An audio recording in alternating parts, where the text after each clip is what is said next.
ബീഹാറിൽ വീണ്ടും നിതീഷ് മാജിക്. ഈ ദിവസത്തെ പ്രധാന വാർത്താ വിശേഷങ്ങളുമായി ജനയുഗം ടോപ്പ് 10ലേക്ക് സ്വാഗതം. ബീഹാറിലെ നിർണായക ജനവിധിയുടെ ആദ്യ സൂചനകൾ പുറത്തു വരുമ്പോൾ മുഖ്യമന്ത്രി നിതീഷ് കുമാർ മാജിക് തുടരുന്നു. JDU 73 ഇടത്താണ് ലീഡ് ചെയ്തത്. ഇതോടെ ബീഹാറിൽ NDA കേവല ഭൂരിപക്ഷത്തിലേക്ക് അടുത്തു. നിലവിൽ 192 സീറ്റിൽ NDA ലീഡ് ചെയ്യുകയാണ്. മഹാസഖ്യം 63 ഇടത്ത് ലീഡ് ചെയ്യുന്നു. എന്നാൽ 60 സീറ്റുകളിൽ മത്സരിച്ച കോൺഗ്രസിന് 7 സീറ്റുകളിൽ മാത്രമാണ് മുന്നേറാൻ കഴിയുന്നത്. RJD 40 സീറ്റിലാണ് ലീഡ് ചെയ്യുന്നത്. ഡൽഹി ചെങ്കോട്ടയ്ക്ക് സമീപമുണ്ടായ സ്ഫോടനത്തിൽ മുഖ്യ സൂത്രധാരൻ എന്ന് കരുതപ്പെടുന്ന ഡോക്ടർ ഉമർ നബിയുടെ വീട് തകർത്ത് സുരക്ഷാ സേന. പുൽവാമയിലുള്ള വീട് ഇന്ന് പുലർച്ചെയാണ് സുരക്ഷാ സേന IED ഉപയോഗിച്ച് തകർത്തത്. നേരത്തെ പുൽവാമ ആക്രമണത്തിൽ പങ്കുണ്ടെന്ന് സംശയിക്കുന്നവരുടെ വീടുകളും പോലീസ് തകർത്തിരുന്നു. ആൾതാമസമുണ്ടായിരുന്ന വീടാണ് ഇന്ന് പുലർച്ചെയോടെ പോലീസ് തകർത്തത്.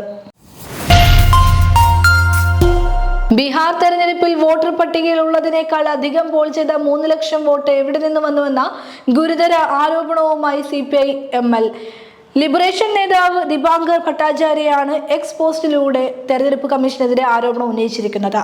SIR-ന് ശേഷം 7.42 കോടി വോട്ടർമാർ എന്നതായിരുന്നു കണക്ക്. എന്നാൽ 7.45 കോടി വോട്ട് പോൾ ചെയ്തതായാണ് പുറത്തുവന്ന വിവരം. ദളിത് കുടുംബത്തിൽ നേരെ RSSന്റെ ആക്രമണം. ഗർഭിണിയായ അഞ്ജലിക്കും സഹോദരന്മാർക്കും നേരെയായിരുന്നു ആക്രമണം. RSS പ്രവർത്തകരാണ് മർദ്ദിച്ചത്. 20ഓളം RSS പ്രവർത്തകർ വീട്ടിൽ അതിക്രമിച്ചു കയറിയാണ് ആക്രമണം അഴിച്ചുവിട്ടത്. ഇരുമ്പ് കമ്പി ഉപയോഗിച്ച് മർദ്ദിച്ചുവെന്നാണ് പരാതി. ഗർഭിണിയായ അഞ്ജലിയുടെ വയറ്റിൽ ചവിട്ടുകയും സഹോദരന്മാരുടെ മുഖത്ത് അടിക്കുകയും ചെയ്തു. മുകളുകാട് സ്വദേശികൾക്കാണ് മർദ്ദനമേറ്റത്. സഹപാഠികൾക്കൊപ്പം കുളിക്കാൻ പോയ വിദ്യാർത്ഥി മുങ്ങി മരിച്ചു. കുട്ടിക്കാനം മരിയൻ കോളേജ് ഇക്കണോമിക്സ് 2ാം വർഷ BBA വിദ്യാർത്ഥി കട്ടപ്പന കാവുലോട്ട് KS സുരേഷ് കുമാറിന്റെ മകൻ അരവിന്ദ് K സുരേഷാണ് മരിച്ചത്. 19 വയസ്സായിരുന്നു. ഇടുക്കി കരിമ്പൻ സ്വദേശിയാണ് വിദ്യാർത്ഥി. കേരളത്തിൽ സ്വർണ്ണവിലയിൽ ഇടിവ്. ഗ്രാമിന് 70 രൂപയുടെ കുറവാണ് ഇന്നുണ്ടായത്. 11,720 രൂപയാണ് ഇന്ന്. പവന്റെ വിലയിൽ 560 രൂപയുടെ കുറവാണ് ഉണ്ടായിരിക്കുന്നത്. 93,760 രൂപയാണ് ഇന്ന് വില. അതേസമയം ആഗോള വിപണികളിൽ സ്വർണ്ണവില ഉയരുകയാണ്. ഡോളർ ദുർബലമാകുന്നതായാണ് ആഗോള വിപണിയിൽ സ്വർണ്ണവില ഉയരുന്നതിന് ഇടയാക്കുന്നത്. സാമൂഹികാരോഗ്യ കേന്ദ്രത്തിലെ അസിസ്റ്റന്റ് സർജൻ ഡോക്ടർ ജിതിൻ രാജിനെ ഡ്യൂട്ടിക്കിടെ മർദ്ദിച്ച സംഭവത്തിൽ 2 പേരെ പോലീസ് അറസ്റ്റ് ചെയ്തു. സംഭവശേഷം ഒളിവിൽ പോയ പുൽപ്പള്ളി ആനപ്പാറ തയ്യിൽ അമൽ ചാക്കോ, പെരിക്കല്ലൂർ പാലത്തുപറമ്പ് മംഗലത്ത് PR രാജീവ് എന്നിവരെ വ്യാഴാഴ്ച രാവിലെ വാടാനക്കാവലയിൽ നിന്നാണ് പിടികൂടിയത്. നീലഗിരി കൊത്തഗിരിയിൽ സോളൂർ മട്ടം സ്വകാര്യ തേയിലത്തോട്ടത്തിലെ കിണറ്റിൽ കടുവയുടെ ജഡം കണ്ടെത്തി. ദുർഗന്ധം വമിച്ചതിനെ തുടർന്ന് തൊഴിലാളികൾ നടത്തിയ പരിശോധനയിലാണ് സംഭവം പുറത്തറിയുന്നത്. ഏകദേശം 20 അടി ആഴമുള്ള കിണറ്റിലാണ് കടുവയുടെ ജഡം കണ്ടെത്തിയത്.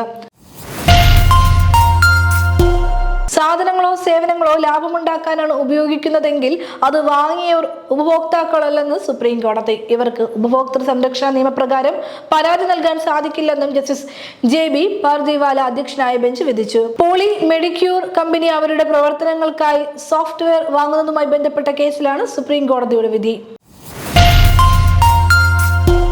ഇന്ത്യ ഉൾപ്പെടെ വിവിധ രാജ്യങ്ങളിൽ നിന്നുള്ള 32 വ്യക്തികൾക്കും സ്ഥാപനങ്ങൾക്കുമെതിരെ US ഉപരോധം പ്രഖ്യാപിച്ചു. ഇറാന്റെ ബാലിസ്റ്റിക് മിസൈൽ പദ്ധതിയും ആളില്ല വിമാനവുമായി പലതരത്തിൽ ബന്ധമുള്ളവരെന്ന പേരിലാണ് നടപടി. ഇന്ത്യക്ക് പുറമെ ഇറാൻ, ചൈന, ഹോങ്കോങ്, UAE, തുർക്കി എന്നിവിടങ്ങളിൽ നിന്നുള്ളവരാണ് വ്യക്തികളും സ്ഥാപനങ്ങളും. ആണവേതര ആയുധങ്ങൾക്കായുള്ള വസ്തുക്കൾ ശേഖരിക്കുന്നത് ലോകത്തിന്റെ വിവിധ ഭാഗങ്ങളിലുള്ള ധനകാര്യ സംവിധാനങ്ങളെ ഇറാൻ ചൂഷണം ചെയ്യുന്നുണ്ടെന്ന് US ആരോപിച്ചു. ജനയുഗം ടോപ്പ് 10 ന്യൂസിലൂടെ വീണ്ടും കാണാം. കൂടുതൽ വാർത്തകൾക്കും വിശേഷങ്ങൾക്കുമായി ജനയുഗം വെബ്സൈറ്റ്, YouTube ചാനൽ എന്നിവ സന്ദർശിക്കുക.